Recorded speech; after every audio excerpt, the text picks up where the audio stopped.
Hello everyone, my name is Israel Castillo, and today I will be presenting you with a brief overview of the case study conducted by the Chemical Safety Board on SATC Exploration Company's catastrophic vessel overpressurization.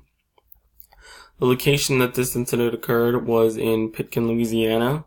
The date occurred was on March 4th, 1998.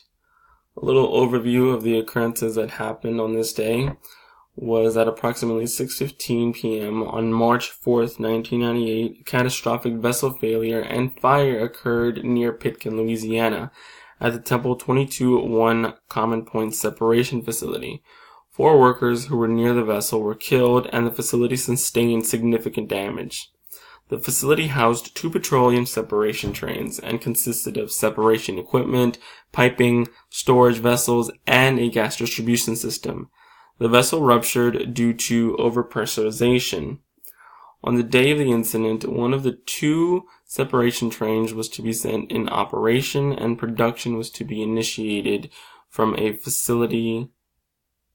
new well known as Temple 24-1 well. Facility supervisors intended to purge the pipeline by using fluids to displace air.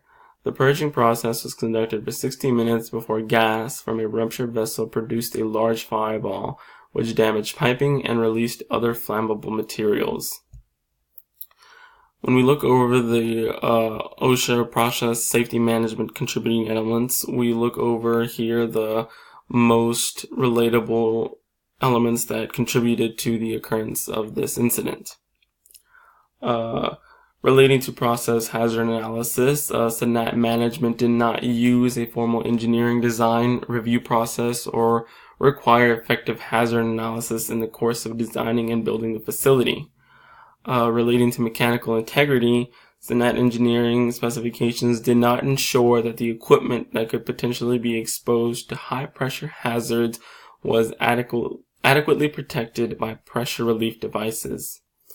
Relating to operating and pre-startup review, safety management did not provide workers with written operating procedures for the startup and operation of the facility. This is one of the main PSM elements that contributed to this occurrence. Was the operating procedure. Written operating procedures governing each phase of facility operations, including purging operations, would have reduced the likelihood of manual valve misalignment of the kind that triggered the incident. Procedures should have been included written checklists and diagrams to verify proper positions for purging. A few industry recommendations that could have been helpful to this facility and other facilities are to institute a formal engineering design review process for all oil and gas production facilities, following good engineering practices and including analysis of process hazards.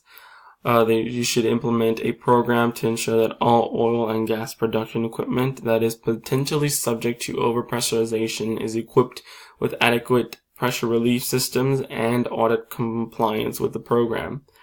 And finally, they should develop written operating procedures for oil and gas production facilities and implement programs to ensure that all workers, including contract employees, are trained in the use of the procedures. Ensure that procedures address at a minimum purging and startup operations and provide information on process-related hazards. This is a list of my references. I hope that this overview has helped you see some of the methods and ways that OSHA's process safety management contributing elements can help you better your management system and prevent an incident from this occurring.